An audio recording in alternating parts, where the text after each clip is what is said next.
Love this podcast? Support this show through the Acast supporter feature.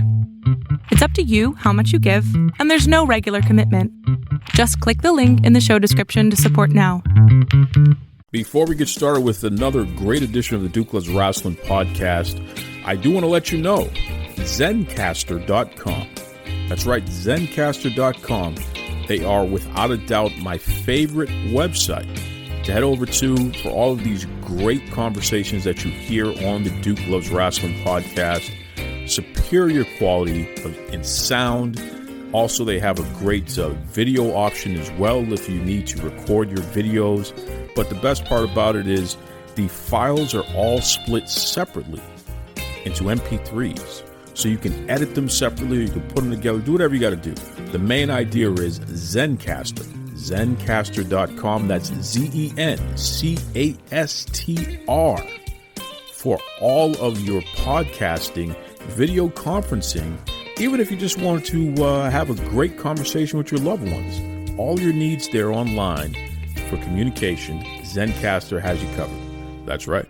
You're locked in. Look at what we have here, folks. To the only show that matters. The cream of the crop. Duke Loves Rasslin. And there is no one that does it better than your host. I have come here to chew bubblegum and kick ass. The Duke. And I'm all out of bubblegum.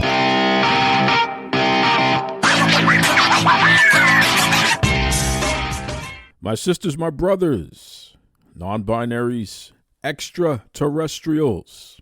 Welcome back to Duke Loves Rasslin, the show about pro wrestling and everything else.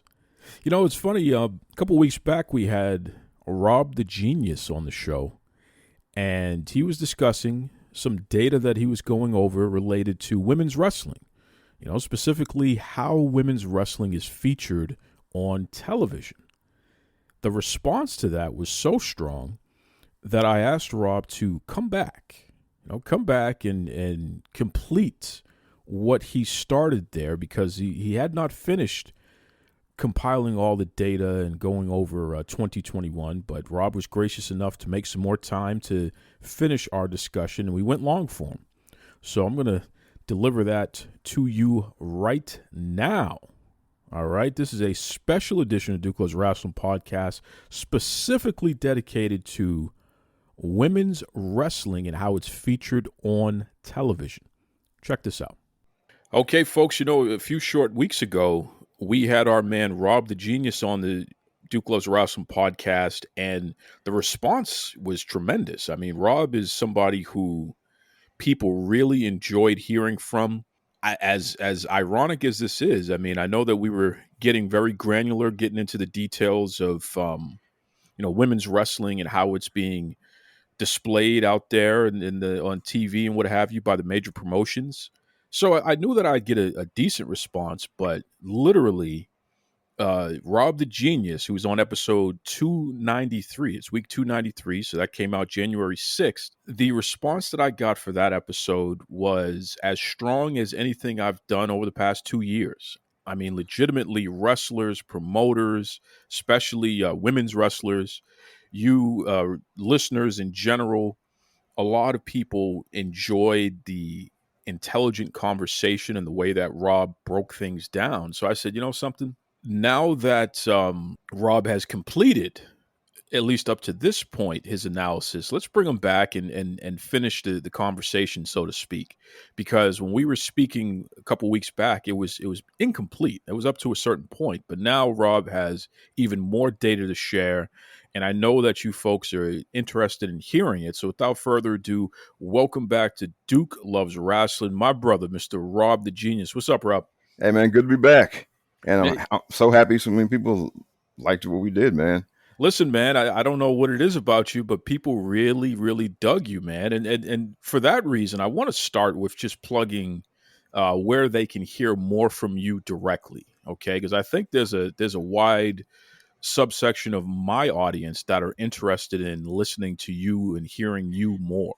Oh, well, that's cool. All right, so I'm currently on 2 different podcasts. I have a solo act, which is called the Rob the Genius podcast. And that's basically, it's just me. I occasionally have somebody on there, but it's just me kind of pontificating.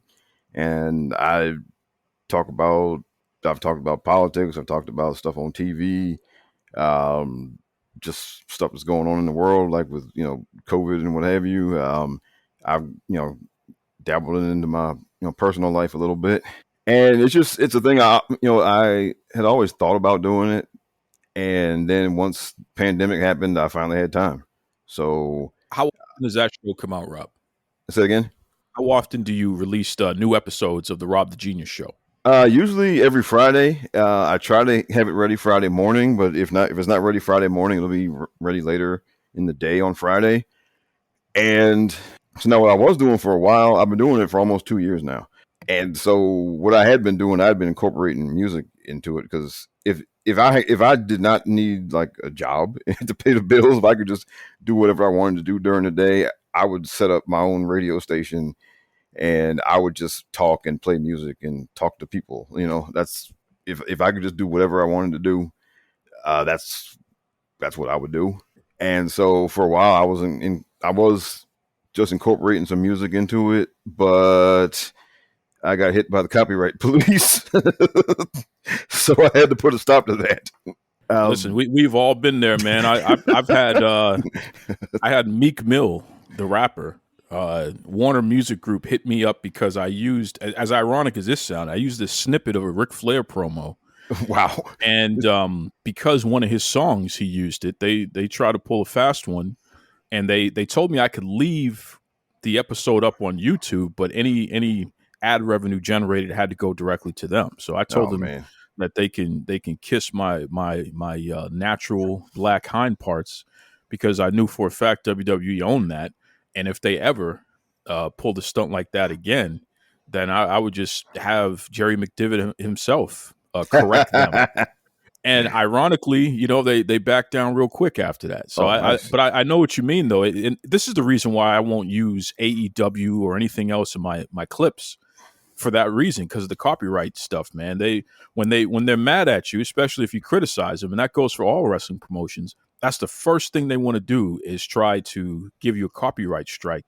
And on the music side, the music companies, they just want to make sure that no one else is generating any kind of money off of their content. So they'll go after you with their bots just to make sure they're squeezing every penny that they can anywhere their music can be heard, right? Yeah. So that put an end to that for me pretty much. Because I use Anchor as my little hosting thing, and so you can use like music off of Spotify and put it in there. But the only thing is, if you do that, then you can only put the podcast on Spotify. And what I found is that most of my listeners were not using Spotify, so I just had to make a decision. So I took the music out, and so now it's me talking. And again, I just because I don't do it all in one sitting. I record it over the course of the week, just in segments, and so that gives me time to let some of the news stories or whatever of the week kind of unfold a little bit before I go talking about it. And it's been really fun. I really enjoy doing it, and because I've been almost 2 years now. So if you just want to hear me talk about all different kinds of things, you can hear me there. And I usually go about an hour, maybe a little bit more. And you can also hear me if you're a wrestling fan. I'm on the Mindless Wrestling podcast with two co-hosts, DJ and Jason.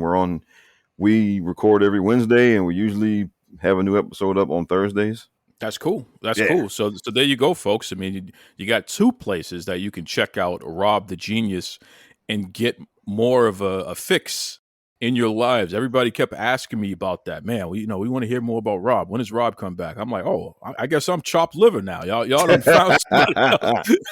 But no, man, that's the point. I love to have other folks who have shows and what have you here and expose you to my audience, because one of the things I think we take for granted is we all come from different places, and our approach is all different.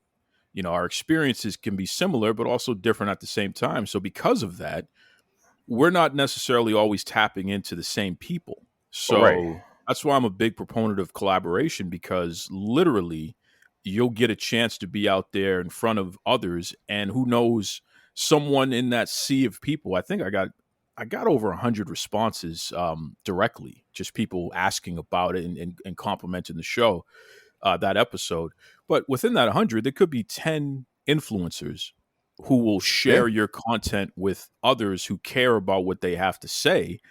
So now, you know what I mean? 10 becomes 100, becomes 1,000. It's like it spreads.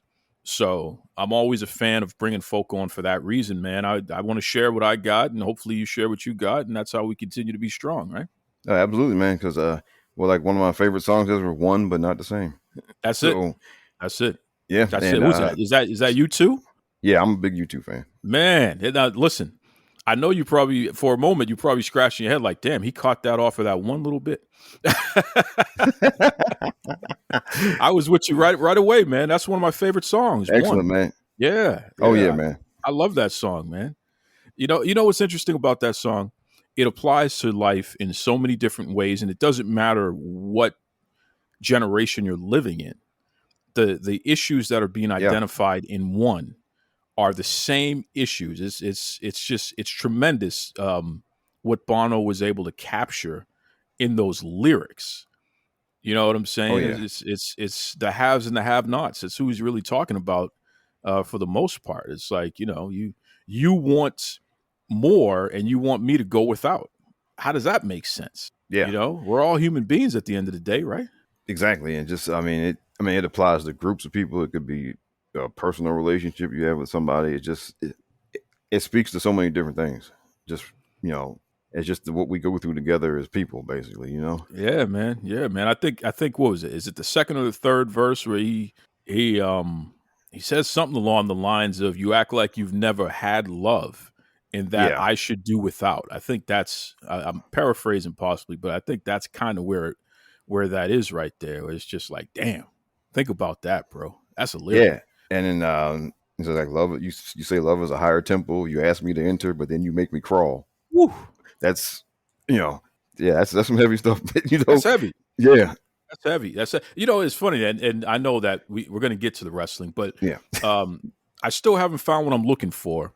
Oh yeah, they did a version with a gospel group. Yeah, and it's because they did it like when they did one back in the '80s when they first made the song, and then they did a Joshua Tree 30-year like anniversary tour, and when they came through New York again. They went and they dug up they found the same choir. They got different members now, obviously, but they brought them back out on stage again 30 years later. Tremendous. And I remember the original because there's on YouTube, you could even find the little mini movie. Oh yeah. Where they show when they met them and then they just started going right into it, man, which was so here's let me pick your brain about something, Rob, because I have a theory that may not even just be a theory. I think at this point it's a law. I'm getting very scientific now because I know you're a mathematician. U2 is a Christian rock group. In a lot of ways, yeah, because they wouldn't call themselves that, but obviously you can see and hear many of the songs are very just blatantly religious in nature. Well, I would say the majority of their catalog alludes to or directly says God. Yeah, and there's a lot of that going through there. Now, they would tell you that they are not. Which is clever. Yeah. Which is clever because they didn't want to beat you over the head with it. They wanted to slide the message in. I mean, I still haven't found what I'm looking for. You got a lot of Bible references in there. Literally, the song is about finding religion, finding God. Yeah, and so what it is with because what Bono does really, he goes through in his lyrics, he goes through his own personal journey. So. Like he's not telling you to follow the 10 Commandments, right? On all the different songs and whatnot. He's going through his own personal journey with God, basically. And the ups and downs. Why does this happen? Thank you for this. I don't understand that. It's just he goes through the whole spectrum, sure, all through the years, and it's one of those. And I mean, it's just. And from there, they branch off into political themes. They have songs about drug abuse. Sure.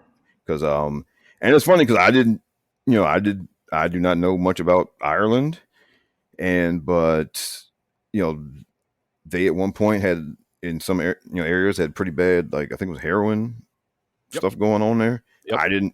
And look, I didn't know about that till I started, through listening to the songs.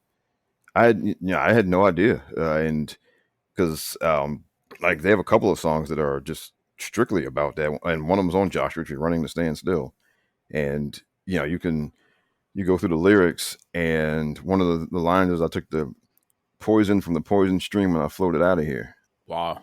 and that's talking about getting high, basically. Yeah. And there's another one, "I see seven towers and I only see one way out." That's get high. Amazing.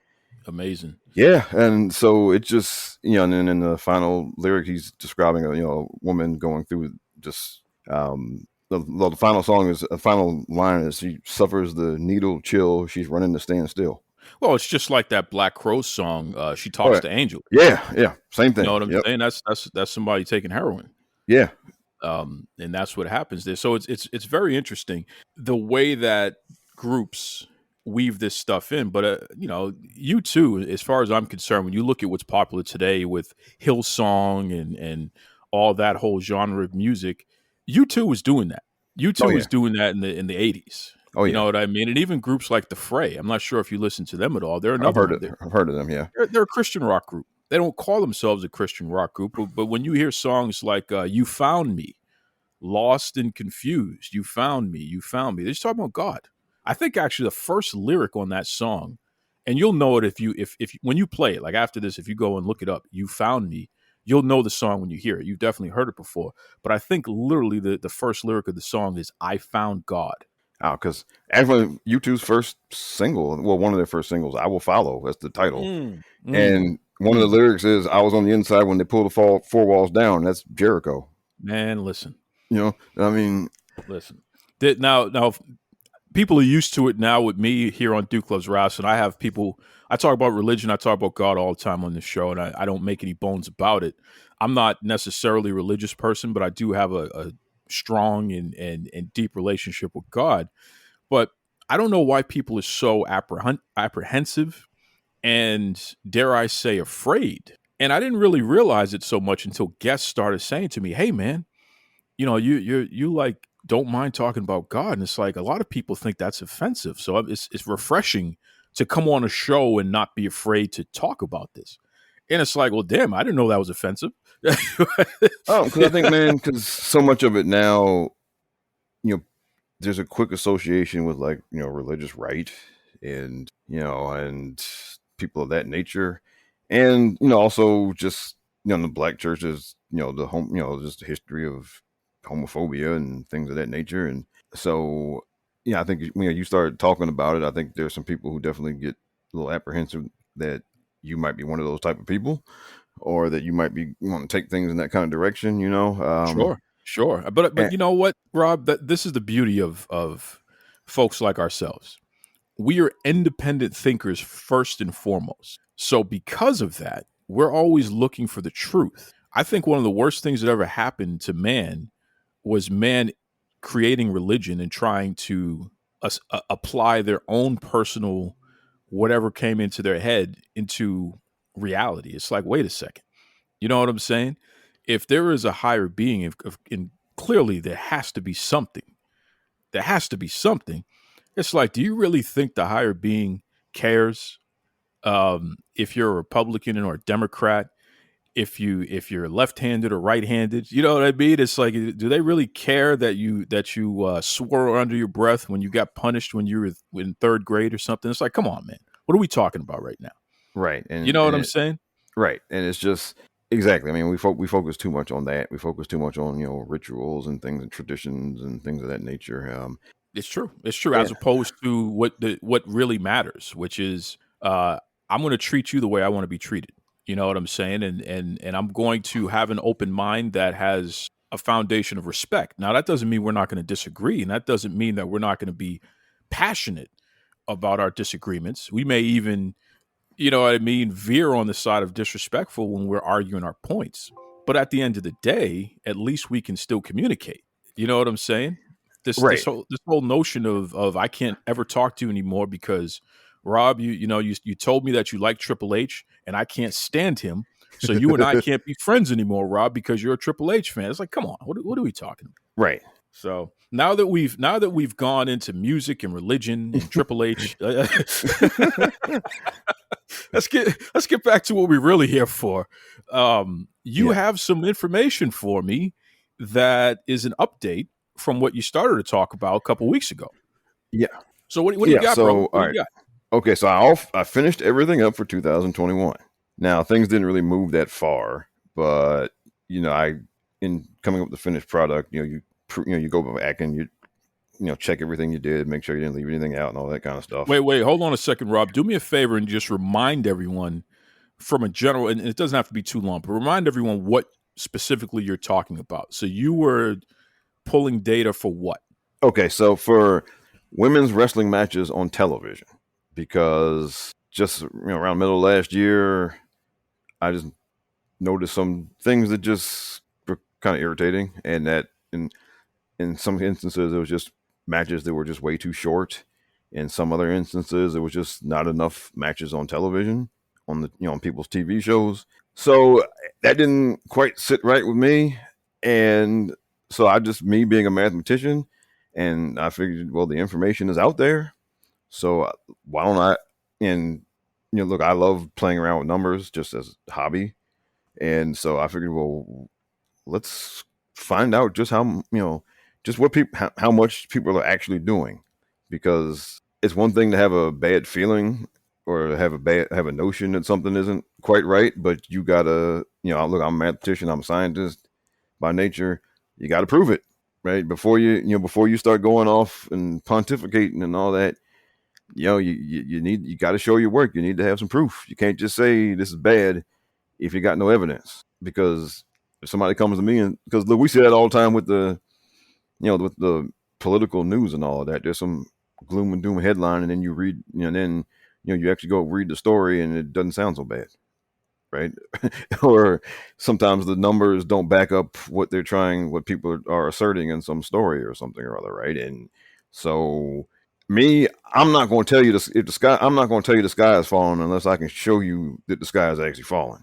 Okay, I'm not going to do. I'm not going to do that. Okay, so I figured let's find out just what all people are doing here, because if somebody's not doing as bad as people are saying they are, then we should correct them. If somebody's doing worse, then we should not be giving people credit who don't deserve it. And then ultimately, I wanted to look at, well, company X does this much. Is it costing them anything? Like, if they're not putting the effort in, are they losing anything for it? Because look, I'm very quick to indict fans, because yes, promotions and entertainment companies, all that, yes, they have their problems. Yes, they are part of the problem.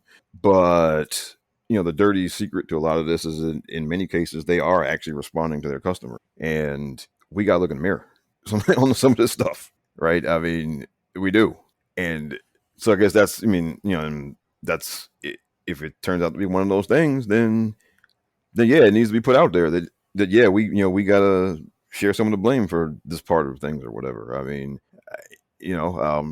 so I just wanted to take as much information that was available, take a look at everything, see what I can come up with, see if there was any type of conclusive evidence. Because that's the other thing. Sometimes, look, when you do scientific studies, sometimes you don't reach a conclusion. Sometimes the information's all over the place, and you can't really, and all you can do is kind of throw your hands up and say, well, hey, there's no rhyme or reason to this. So I wanted to see if there was a rhyme or reason to any of this stuff, and what were the facts and what was the truth.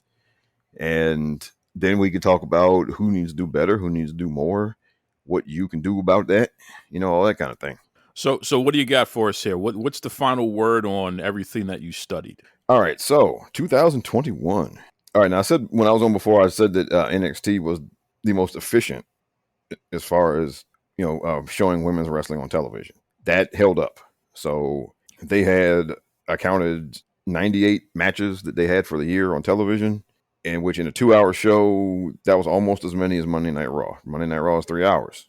So NXT in 2 hours did almost the same thing. Now, on the other end of that, there was AEW Dynamite, which in a 2-hour show, they had 56 matches for 2021. And that's me counting. So if you go back and count yourself and you find out that I'm off by one or two, it is what it is, right? I mean, but that's by my count. Dynamite had 56 matches. Monday Night Raw had 109. So that's almost double. In just 1 more hour of time every week, it's almost double. That's not good. Okay. That is terrible. So Yeah. that's a significant difference. What about NXT compared to Dynamite? So NXT had 98, and then so Dynamite had 56. So NXT is not far from doubling them also in the same amount of time every week.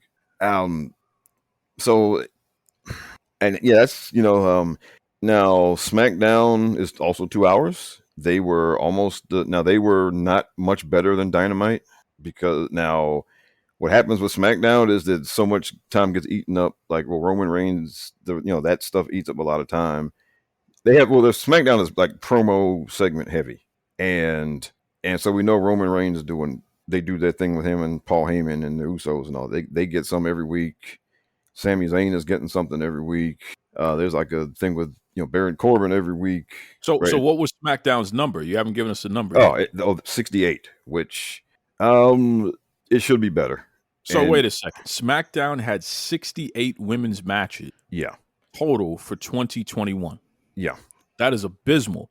Now, and it compared gets worse. to AEW's what? 56. That is abysmal. Yeah, and the other thing with SmackDown is that they are the main culprit for those like way too short matches. Like, we're talking sometimes 1 minute, 2 minute, 3 minute matches, and it's just not good. And because the default setting, even today in WWE, even after the women's revolution and all that stuff, the default setting is still to cut the women's matches time. And it seems like whenever they can get away with cutting the women's matches time, they do. Because look, just this past Monday, I mean, you had what was supposed to be a tag team match. They actually they did go through with it. It was Becky and Doudrop against Bianca and Liv Morgan. Match went less than 3 minutes. And like, why are you having those 4 in the ring for under 3 minutes? That's ludicrous. And yet they did. And that was on a 3-hour show, mind you. So they do things like they still, if that's still the default setting, it seems. And honestly, and getting a little deeper into the weeds here, there are only like 2 or 3 people no one was immune to it, but there were maybe 2 or 3 people who managed to escape that fairly regularly. And that's Sasha Banks, Charlotte Flair, and Bianca Belair. And of course, there have been whispers and innuendos about Charlotte and Sasha being quote unquote difficult backstage. I would not be surprised in the least if both of them were just not here for the 2-minute matches. Okay. But it really seemed like anyone else, and unless there was a special occasion to have a longer match, if they could chop your time, they would.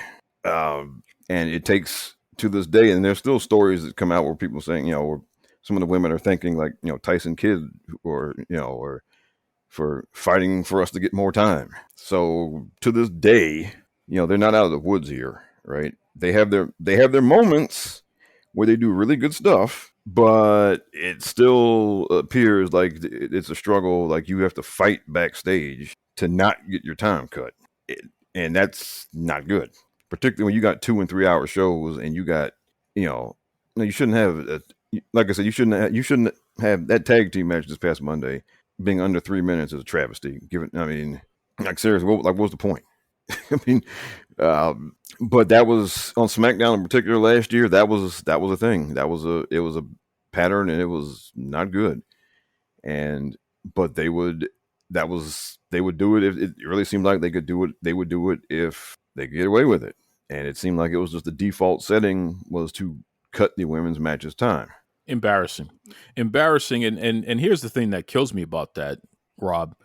SmackDown, for the most part, is considered the best wrestling show of them all. Yeah, I mean, because this is the other part. Because at least on my Twitter timeline, the two shows that were most consistently praised on my Twitter timeline last year were SmackDown and Dynamite, and they're like the 2 worst. Okay, they were the 2 worst as far as putting women's matches on television last year. So what do you say to that? Because, I definitely admit that I'm guilty of putting over SmackDown because of its diversity, because of the fact that you will get multiple women's matches, but the criticism of the fact that they're short, especially compared to the field, is, I mean, you can't hide from that. So I find myself, ironically, calling out SmackDown once the show is over. I think I've called out SmackDown in particular more than any other show, other than Dynamite, for that reason, though. You know what I mean? Because it's like, wait, that was a good show, but what happened with the women? Yeah, and then right, and it's just it just wasn't good all year. And I mean, because you could count up the number of times, you could count on your fingers the number of women's matches they had that went over 10 minutes on SmackDown last year. I think it was less than 10. I think. And people will have the audacity to point out that SmackDown has the stronger women's division compared to Raw. At least if you just look at 2021 as a whole, people will say, well, SmackDown had the better division, but well, because at the top, so at the beginning of the year, at the top they had Sasha, Bayley, and Bianca. Then later on in the year, they had Sasha, Becky, and Bianca up until the draft. So at the top, yes. Whereas on Raw, you had Charlotte, and then you had Asuka for a while. As far as like top level, top tier, of the women's roster, that's what you had. So yes, and then Asuka was injured after Money in the Bank. So from Money in the Bank up through the draft, on Raw you had Charlotte as far as a top tier women's wrestler, and on SmackDown you had, yes, you had Becky, Sasha, and Bianca. So it was because then Bayley was out injured also at that point. So just I mean, you had more top tier women on SmackDown than you had on Raw. Now the difference was that Raw booked the entire division better than SmackDown did, because on SmackDown, once you got past the top three, it was very slim pickings as far as matches and match times and all of that. And I mean, you had some women going 7-8 weeks with no match on SmackDown. Like Liv Morgan she would have 3 or 4 matches in a row. Then she'd be off. Then she wouldn't have a match for 7 weeks. Then she'd have a couple of matches. Then she'd have no matches for 8 weeks last year, right? That happened to her. It happened to Carmella. It even happened to who else did that? Happened to Toni Storm, Shotzi Blackheart, same thing. All of them went through that last year on SmackDown. And we can't blame COVID for all of that, folks. No, they just weren't a creative problem. Yeah, they just didn't book them in a match. Yeah. And I'll say, look, they did Toni Storm. They did her no favors because she had a debut match. She was gone for several weeks. She had another match. She was gone for several weeks. And then they threw her into the fire with Charlotte at the end of the year. And, people got mixed bag of opinions on how that went. I say for somebody who had just got called up to the roster, they really didn't do her any favors there. Because she was off TV for so long, and then they threw her into a sink or swim situation with literally nothing was done to build her up to look like a credible challenger. And then they just threw her in the fire. And we can peel back some layers here, and I'm comfortable enough to do it. So Rob, forgive me if I start going a little too far in the weeds on this, but Toni Storm has been very open. In fact, she did an interview with Lillian Garcia a couple years ago on the Chasing Glory podcast. Toni Storm's been open about the fact that she suffers from depression and that she's a cutter, something that she's done. I didn't know that. Yeah, throughout her life, going all the way back to when she was a young person. So if you really, she uses makeup to hide the scars and things like that. But if anyone were to really zoom in on her legs and her arms, you would actually see scars. I mean, that's how significant of an issue that it's been for her throughout her life. So when she was initially brought up from NXT, they immediately had to put her back down in NXT because it was just too much for her. She had a full breakdown over that. So this wasn't the first time she was called up. They were testing the waters before. You got to go back to when her and Rhea Ripley had their match. What was that? Was that Mae Young Classic, or was that something else? I think it was at that Worlds Collide. Yeah, Worlds Collide. Excuse me. They both impressed. They both impressed very much. And Toni was called up. They were testing the water. They put her on a couple of main roster events and what have you, and it just did not work for her. So she had to go back where she was more comfortable and, get some help and kind of work through some things. And that's where she was doing NXT UK and then, regular NXT. And then finally she comes back up. You're absolutely right. They didn't do her any favors by starting and stopping with her. So the reports that still have not been confirmed yet, because she's still listed on the WWE website, by the way, folks, as a WWE superstar. But this notion that she asked for her release and she was granted her release, I wouldn't be surprised about that for the reason of the fact that she's been open about her challenges that she's been coping with in life, and the company not, in my opinion, not keeping that front of mind and jerking her around the way that they have, because whoever is in charge of the creative in that regard, in addition to Vince McMahon, they're not showing a full commitment to this character. No wonder the woman didn't want to be in that company. Right. And listen, I didn't know all of that about her background, but yeah, they did her no favors because she got, like I said, she got called up. She had a match, off no matches for almost 2 months. Had another couple of matches, no matches again for almost like 2 months, and then and now we're going to throw you in with with Charlotte Flair. Good luck. You destroy somebody's confidence that way. I mean, you completely crushed them that way. And so, and then because you got to be built up for that. You got to be ready for that. That is a big deal, because if you don't come in, if you're not prepared for that, she's going to blow you off the screen. Especially Charlotte Flair, who's a future Hall of Famer. I mean, because and so they really did her no favors. And on Raw, they did a much better job of managing the entire women's roster for most of the year because because the way it was structured, because Charlotte was mainly the only kind of top tier of the women's roster on Raw for so much time last year. They had to pretty much run everything through her as far as matches, and storylines and all of that. So basically, she at some point or another, she wrestled almost every woman on the Raw roster during the year, and because she didn't have like Sasha or Bayley or somebody over there to just have an instant rivalry with, they just they cycled her, they cycled her through everybody. So, but now the good part about that is that a whole lot of people got matches that wouldn't have. Whereas on SmackDown, they always had 2 or 3 of the top tier women on the show, and so much got contained just between them, and then everyone else got kind of left out in the cold. Deep. Very deep. I mean, it speaks to how you manage your roster. Because what happens, a common complaint is that that they do so much with the horsewomen, and that everyone else is kind of fishing for scraps, and there is a lot of truth to that.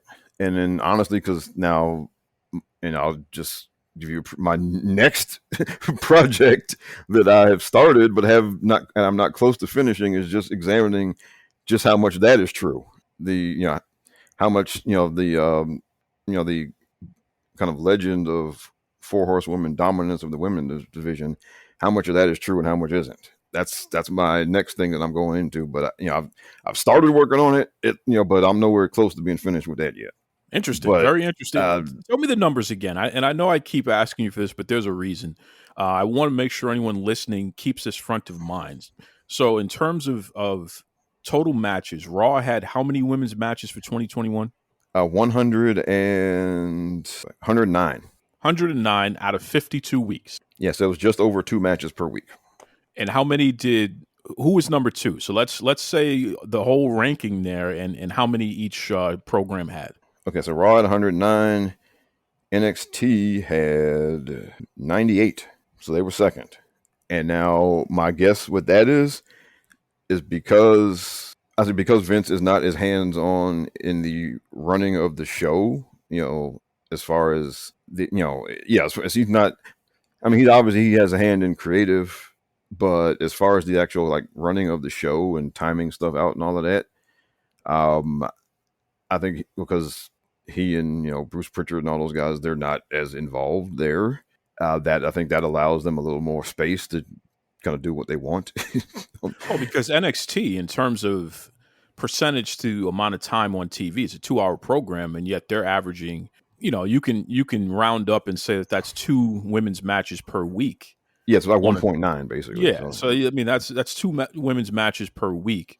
Because some weeks they actually had more than 2 women's matches. Some weeks they had 3. So you have a situation where, relative to the percentage of time that they have, NXT features more women's wrestling than everybody. Yeah, and they did. So that's they're to be commended for that. And it's just, I mean, I was, and this is also now and they maintained that throughout the year, even though like the roster got almost completely turned over the course of the year, because you had releases, you had call ups. So this is a booking philosophy, is what that means to me, right? This is clearly something that they're dedicated to doing on that show. And I guess the same can be said about Raw, because throughout the year, for the most part, there were exceptions, but for the most part, they were going to give you at least 2 women's matches. Yeah, for the most part. So again, that's a booking philosophy.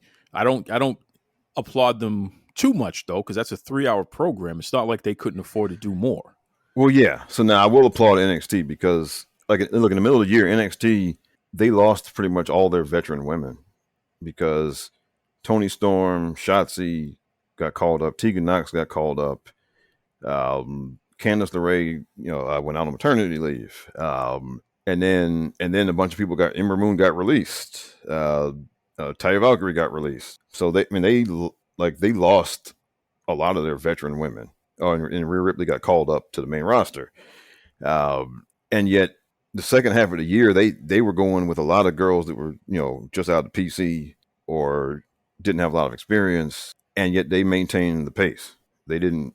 It'd be very easy to throw your hands up and just say, okay, well, we can't do so much here because these. And also, I'll give them credit that they've gotten some of these girls ready pretty quickly, and they made some good signings. They found Cora Jade. Cora Jade was wrestling on AEW Dark, and they found her and brought her in, and she's been a great addition to their roster. And Gigi Dolan was working on AEW Dark also, and same thing. And this is kind of one of the ironies of being with AEW. The YouTube shows have, in a lot of ways, turned almost into a de facto scouting service for WWE because they can watch people on the YouTube shows and see if there's somebody they want to sign. But NXT is to be commended because they did not throw in the towel when the whole women's roster when the vast majority of the women's roster got turned over. They did not give up. Yeah, they kept it the same pace. And well said. Now, who's next here? Who's next? Because we've spent a lot of time. I'm curious about who number 3 is. Is that Impact? Number 3. So SmackDown is number 3. Wow, with 68. Are you kidding me? Well, because here's where Impact starts. They kind of fell off in the second half of the year, and not really sure why. I don't have an explanation. How much of that coincides with the AEW invasion? Oh, well, the later part of the year that was over. And now, Impact they're kind of an enigma because as far as matches per week, they weren't having that many. But if you look at the whole picture about how they treat their women's division, it's still better than a lot of people because they had an all women's pay-per-view last year. They've had women main event pay-per-views before, right? They were doing all of that stuff before WWE was doing any of it.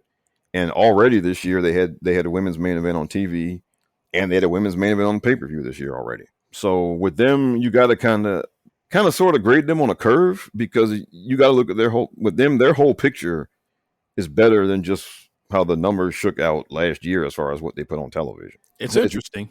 It's interesting. It's not as black and white with them. It's interesting. With everyone else, it was pretty cut. The conclusions were pretty cut and dried once you looked at everything with everyone else. And again, now over to AEW, again, it's one match a week, and they only deviated from that like 2 or 3 times all year. And then at the end of the year, they had the TBS title tournament, and my thinking there was, whenever you add like some extra new shiny object, The question is always, okay, is this going to exist alongside what was already there, or is it just going to replace what was already there? So what happened with the TBS title tournament, basically it replaced what was already there. You still only had one match a week.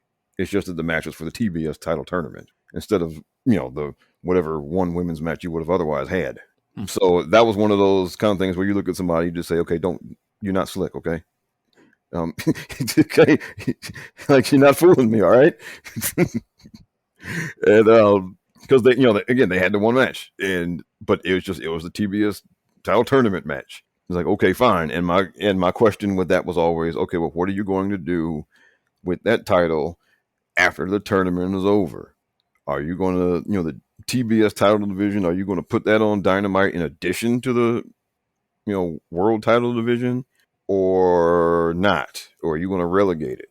And by what we're seeing so far this year, looks like they're relegating it because Jade's first TBS title defense is going to be on Rampage, which is ironic because it's the TBS title and it's going to be defended on TNT. And you just got to shake your head, man. They just, there's no commitment. There's no commitment whatsoever. It's like, what are we doing here? Yeah. What are we doing here? There's no commitment. It's just ignorance. It's just nonsense. I don't even know what to say in terms of Tony Khan's booking of women's wrestling. It has been so abysmal that I'm frankly disgusted with the entire wrestling community that they don't call that out more. It's very. Why do you think that is, Rob? Why aren't people taking more of a hard line against AEW regarding the lack of support for women's wrestling, specifically on TV, the place that they need to be in order to increase their market value? Well, I think because the strongest critics are people like me who don't watch them on TV, and their most vocal supporters don't care, or they don't. They're fine with what they're getting, and what they do is they do a bit of a sleight of hand because so it's not only Britt Baker on TV every week, right? So they'll have different women from their women's division get the whatever the women's match is for the week, right? So you'll see over the course of the year you see different women, right? So it gives the appearance that they're doing more than they are, but it's still just one match every week, and there was no consistent kind of pattern to even who got on and who didn't. Well, and the other thing is who's getting over, and the answer is that, and then nobody. It's like none of them are getting over. Yeah, because they only had another thing I counted was how many women got 10 matches over the course of the year on your respective show, because that shows that that shows commitment to the woman and putting her on TV, right? So Raw had the most, and there were 13 different women who had over 10 matches on Monday Night Raw in the year. And now there were some women who had, and now Dynamite, on the other hand, had, by my count, Dynamite had 3 women who'd gotten over 10 matches for the year. This is embarrassing. This is embarrassing. Because now I understand now if you want how really bad it is. Okay, so you had 3 women that had 10 matches over the course of the year on Dynamite. All right, Charlotte Flair and Shayna Baszler alone had 30 matches apiece on Monday Night Raw. Okay, Asuka had over 20 matches on Monday Night Raw. Nia Jax had over 20 matches on Monday Night Raw. Rhea Ripley and Nikki ASH had over 20 matches on Monday Night Raw over the year. Okay, literally that. Now, just to put this in perspective, there are 52 episodes of Raw in a year. Yes. So you're talking about people who are coming close to having 2 matches per month. Or almost a match every week. Almost a match every week. It's like, what are we talking about here? This is tremendous. Yeah, and now some people, I think Bianca Belair might have had 10 matches on both shows because she came over to Raw after the draft. There were a couple people who had more than 10 matches on both Raw and SmackDown, because of the draft and all of that. That's amazing. And yet you had 3 women on Dynamite all year that had 10 matches. Well, so let me ask you this, Rob, because I love the fact that you've put all this together. Where can people consume it because there needs to be so much more discussion about this. People gotta be able to really pick apart some of this data Okay. in order to present it. Because I'm going to start tagging Tony Khan directly in this. So, all right. So now I published my, I guess you could call it, report. And actually, well, I have two of them. So one is called Women's Wrestling on TV in 2021. And that's at my website. It's called robsagenius.com. You can find it there. And I also have a second post that I just published a couple of days ago. And it's Women's Wrestling on TV Part 2. And that's devoted to looking back a few years for each show and seeing how things went gone historically. Because as you know, it's one, you can total up stuff for 1 year, but you need to look back to see if that 1 year is some type of exception or anomaly or something, or whether it fits a pattern. And so I published that a couple of days ago, and there's some interesting stuff from there also. And particularly how, because in the WWE there are certain things that there's certain points in the calendar that, or certain events that had like a real distinct effect on how many women's matches they were doing. So one thing in particular, like around the end of 2017, they started calling more women up for NXT, and so that expanded the women's roster, and so they started having more matches. And then there are also points in the year in WWE where it looks like they just said, well, okay, well, just kind of threw their hands up. And like, for example, at the end of 2019, particularly on Monday Night Raw, they just kind of just threw their hands up, it seemed, and it didn't do much of anything. And they're kind of going through a little bit of that right now. Well, they're building towards a Royal Rumble right now, but I'm looking at how they've been doing stuff so far this year. You're just kind of wondering, okay, are y'all worried about people getting hurt? Are y'all just trying to save people, for that show? Because it really looks like y'all are holding back. Because right now it's just it's just not looking too good right now, particularly compared to last year. Because last year was a really good year, even with the SmackDown, the things we said about SmackDown here. Compared to what they did last year on SmackDown, pretty much fit with the last couple of years. And you can take that for what it's worth. Now, right now, this year, they're behind that pace. Raw is behind the pace right now. And I do kind of wonder if it at least looks like they're trying to save people for and because Sasha Banks got injured, so I can understand them being freaked out now. Yeah, and I mean, listen, the pandemic does have an effect on some of these things. Yeah. So in the short term, we can definitely see that. I think that especially this year with Omicron, the way that's been ripping through everywhere, and there's no segment of the population that has not been affected by this strand of COVID-19. So I get that, but when you start looking at an entire year and you see these types of problems, like what's happening with SmackDown, this is just a case of poor booking, and this is a case of somebody trying to do the bare minimum to say that they did something, which is embarrassing. And on the side of AEW, they're not even trying. They're not even trying to do that. It's just there's no commitment whatsoever. They can't even window dress it. So it's just interesting. I do wonder about something though, Rob. Did you look at any of the Rampage numbers at all, or did you leave that alone since they weren't around for the whole year? Well, I glanced at them because I wanted to see. I looked at I didn't dig as far as deep into match times and all that. I did just kind of skim through the lineup every week just to see if they were doing more, and they don't. They have one match a week also. So, so basically, I mean, it really looks like their MO is on our TV show, you get one women's match, whether it's Rampage or Dynamite. That seems to be the MO. And people say I give Tony Khan a hard time. I mean, the proof in the pudding. It's yeah. I mean, it's right there. And I mean, you can go deeper than numbers with him because one of the things that Swole mentioned was just there was a lack of dedicated training. Basically, she had asked about setting up some dedicated training sessions and kind of got the runaround.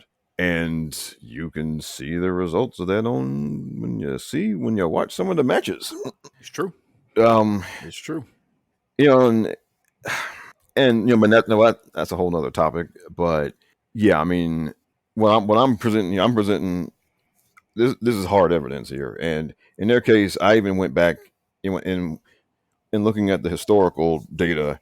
So I went back to the very beginning with Dynamite, and it's always been bad. Well, you know what?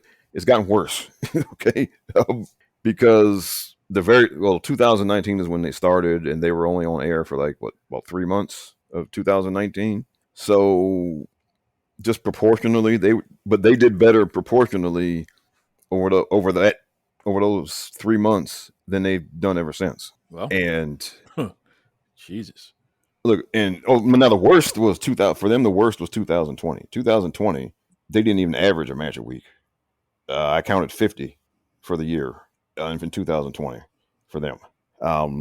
It's kind of like they're sitting around saying, okay, well, we need to have we need to have a women's division.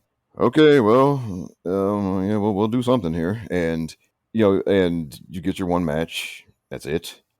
I'd say the only woman that they've really been solidly committed to week in and week out is Britt Baker.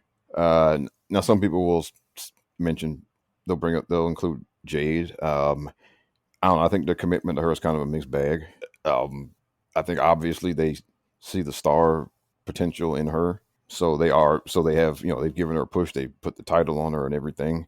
But well, because I did look into a lot of her matches just because I saw a lot of the commentary around her, especially in the TBS championship match. There was a lot of criticism, so I was just curious as to how many matches has she actually worked? I mean, who has she worked them against? And a whole lot of her matches are against people who are every bit as inexperienced as her. Like people with 9, 10, maybe 20 matches. A lot of her. So, I mean, you literally got the blind leading the blind here. That is very interesting. I mean, as you know, Rob, I've taken a lot of criticism for pointing out that overall, and this is just my opinion, Jade is the worst wrestler overall that I have ever seen. Her in-ring work. I'm not talking about her presence, which is she's a star. I'm not talking about her on mic ability, which I think she's pretty good on the mic. I don't think she's great. I don't think she's bad. She's pretty good. But in terms of actual wrestling, I have never seen someone as bad as she is. Now, here's the kicker. I feel that the issue is training. I don't feel that she clearly has not gotten enough reps in there, and she hasn't been in the ring with enough experienced people for long enough to improve, which means that it's possible to improve. So there's a way to do it, and I think that if she sticks at it, she's going to be very good. But at this stage of the game, in my opinion, she's terrible. People acted like I slapped somebody's dog or something when I said that, and I don't understand it. You know what I'm saying? It's like, well, she's not experienced. And I don't know who's training her, but they clearly aren't doing a good enough job because she doesn't even have timing, Rob. And now I've refrained from, I haven't watched any of her matches in entirety, so I have refrained from passing any judgment, because if I'm going to call you terrible, then I got to, I'm not going to call you terrible if I haven't actually sat down and watched your matches. And that's fair. Yeah. Because I was very critical of B-Fab from Hit Row, because she had one match on NXT television and it was god awful. You know something? It was awful, but at least with B-Fab, you could tell that there was something there. There was something. It wasn't. It needed to be fleshed out more, and I think over time it would have been. But there was something there. Let me tell you something, brother. If you watch 4 of Jade's best matches, just tell somebody who's a Jade fan, give me 4 of her best matches. You will sit there and shake your head the whole time. And her best match was against Thunder Rosa, because Thunder Rosa basically had to wrestle herself in that ring. But you'll just see things that defy logic. Even in wrestling, it defies logic. Like to break the count, you roll into the ring and then you roll out. Well, if Jade is supposed to be the heel and Thunder Rosa is supposed to be the baby face, why is Thunder Rosa breaking the count and then going back out on the floor to fight Jade when you're trying to advance to the next round of a tournament? Defies logic. And now one thing I think I think she should be working babyface personally, because Tony Khan compared her to Goldberg. And one thing they did with Goldberg was, because he was working babyface, you could have heels do shenanigans and all types of stuff. Exactly. To basically draw attention away from everything, right? Or to eat up time. But they got her working heel, so basically they've taken something away that could be used to help. Because when Goldberg won the U.S. title, he beat Raven, and of course Raven had the flock. He had a whole bunch of guys that interfered in the match, and so they were doing run-ins and all types of stuff. And it eats time off the clock. It's less that Goldberg had to do during the match. Yeah, right? Especially considering those guys are just bumping for him. I mean, that's it, right? I mean, they run in there and they'd eat a spear or whatever, or eat a clothesline or whatever, right? Or he'd grab one and toss him out of the ring, right? But that's less time that he had to be trying to put on a hold or whatever. And if they had her working babyface, you could do that. You could have heels do run-ins and cheat and whatever, and eat time off the clock, less she has to do, all that type of thing. But they got her working heel, which means that they took that away from her basically, and so they're not doing her any favors. No, and let me just restate this again. I think that physically, as far as the eye test is concerned, there's not a person in the entire wrestling industry who looks like more of a star than Jade Cargill. She absolutely is captivating. She looks like somebody, and there's so few of those these days, especially in wrestling, where you don't have to know anything about this person. You just look at them and it's like, damn, that's a star. Like, that's a star. And it's not about the way that she dresses either. Right. We're talking about her natural presence. She is a star. So I want to make sure I'm clear about that. And when she talks, I believe her, even though it can veer off into acting a little bit, bad acting, but I believe her. I'm interested in what she has to say because she's a star. When she wrestles, she looks dangerous. She looks sloppy. She looks like somebody who is not trained. And here's the worst part about that. That's not her fault, in my opinion. That's the fault of whoever's responsible for making sure that she's safe and that she knows what she's doing to a certain degree in that ring. So that's Tony Khan. And that's whomever else. That's Kenny Omega. That's QT Marshall. That's Dustin Rhodes. That's whoever's training this woman and whoever's responsible for that and whoever is running the company. They got to make sure that she's being set up for success. You put a secondary title on her, which didn't make any sense considering that you barely feature women's wrestling to begin with. And you have her eating up your best workers out there like a Thunder Rosa. And meanwhile, she's a heel who can't carry a match. Who wins in that situation? You're setting her up to fail. So as far as I'm concerned, Jade Cargill, the first time a television producer or a movie producer makes you an offer, get the hell away from wrestling because they don't know what they're doing. They don't understand how to feature you properly. So just use them as a springboard and go make some real money somewhere else because these folks ain't got it. Sorry. Yeah, I'm looking through some of her opponents now. Here's 9 matches, one of them. There's another one, 36 matches. Not that many, right? I mean, it's you can keep going up and down the list. Are you talking about for their career? Yeah. Here's another one. Here's another one. 9 matches. One of her opponents, and 16 or 15 matches. This one, because they bring all these folks in for the YouTube show, right? For do these little one-off and Good point. Good do point. Jobs and all of that. Yeah, squash. And so these, particularly on the women's side, these girls are like, there's no 6 matches. Good grief. I mean, like. Now put this into perspective. The best match, everyone will say, the best match Jade ever had was against Thunder Rosa, and Thunder Rosa had over 50 matches last year alone. Right, and so I'm just going through Jade's opponents here. I mean, 10 matches, 11 matches, 15 matches, 9 matches, 6 matches. I mean, and these are women that they're bringing in for the YouTube show, and so they don't have any experience either. And so this honestly, this speaks to, again, booking the division itself. You are bringing in all these women for the YouTube show, and a couple of them have already gotten signed away by the competition because, Cora Jade and Gigi Dolan got signed away by the competition. Got signed away and are being featured more.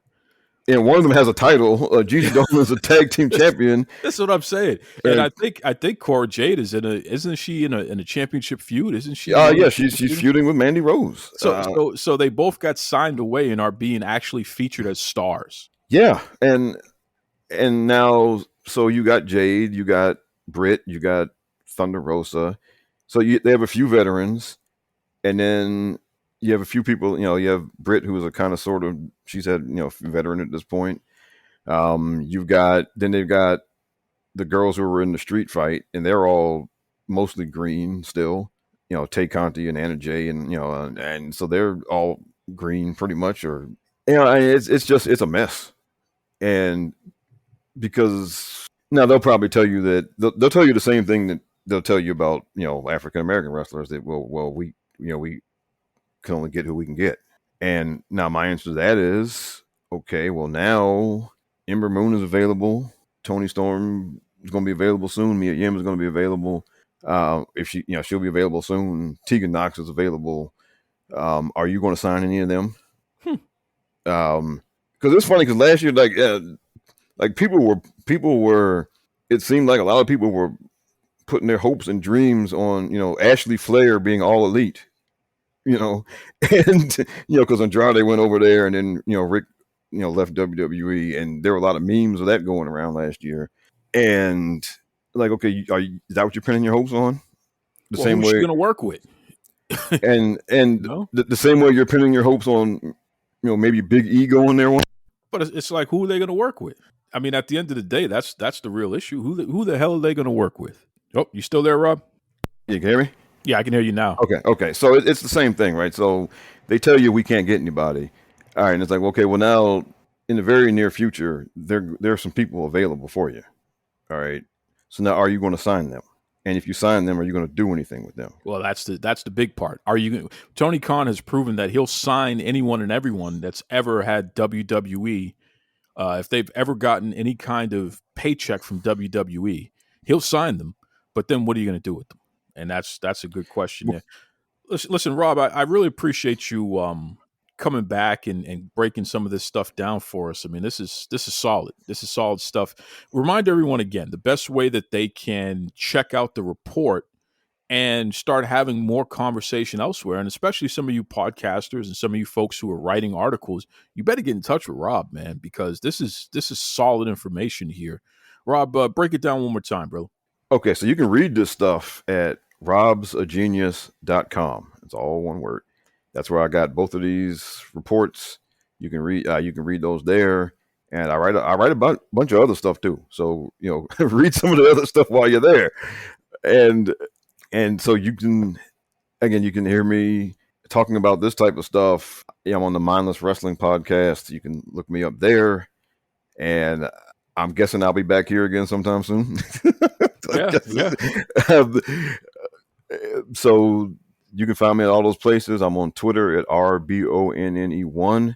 And let me just say this, and do your own do your own investigating too, right? Because the thing is, you got to ask yourself, what exactly do you want, right? And then the other thing I would say is reward good behavior. All right, so like Impact had an all women's pay-per-view last year. They had women main event their pay-per-view this year. Okay. This is not the time to be doing it. Well, I'm not going to watch no Impact Wrestling. Okay. Because if you don't reward the good behavior, they're not going to keep it up, because the default setting for all of these promoters is to say that women's wrestling doesn't draw, so we're not going to commit to it but so much. That is the default mentality. So when they do something that deviates from that, if it's not rewarded, then they're going to revert back to form. And you can get mad about that or say that that's not how it should be, but that's human nature, right? I mean, if you tell me to do different and I do different, and and then you just look at me like, hey, whatever. Well, then what did I do different for? I mean, okay. That's a great point. His name is Rob the Genius. Listen, Rob, man, I really appreciate you coming back and schooling us on the final verdict there on the data that you've been combing through. And like you said, I'm pretty sure you'll be back again at some point soon, because we've only just begun with this stuff, man. Yep, and then I'm keeping the party going in 2022. So I'll have, as the year goes on, I'll have more information. Once again, great conversation with our man, Rob the Genius. Great guy. Great guy. And listen, I encourage everybody out there, please share the data. Clearly, what we see and what we assume we're looking at, the data supports it. There's no question about that at this point.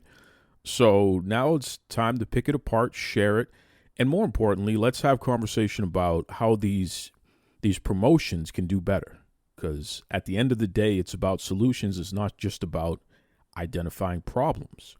And, next week I'm going to have some women on the show because it's fine to have guys talking about this stuff, but this is about women's wrestling. And it's not for me to sit here and run my mouth, flap my gums about what I think I know and just my opinion. I want to hear from some women too. In fact, I think I'm going to have a promoter on, a woman promoter, to discuss some of the things going on in terms of pro wrestling from a general standpoint, but even their thoughts on how women's wrestling in particular is being featured on television in this modern time. So, this is going to be a conversation I'm going to keep going here because, I'm very serious about women's wrestling. It's something that I care about, and I believe that it is not getting the type of respect that it should. Don't just say that you're about it and put on, actually be about it. Put some action behind it. So that's what we're doing here on the show. Duke Loves Rasslin at gmail.com. Duke Loves Rasslin on Twitter, on Facebook, Instagram. Let me know what you think, folks. Really appreciate all of the feedback. Of course, this was a special edition, as I stated. I got some thoughts on some other things going on in pro wrestling, but you're going to have to wait. Maybe I'll open up a little bit more about that next week. But this was a long-form conversation this week with Rob, and I want to let that be the thing that lasts in your mind as opposed to my meatball comments like I had last week for Mr. Mark Henry. I'm not going back there this week. I'm not doing it. No. But maybe I will next week. Who knows? Until then, be kind to yourselves. Be kind to others. Take it away, Tony Schiavone. This is Tony Schiavone, and we're desperately out of time on Duke Loves Rasslin.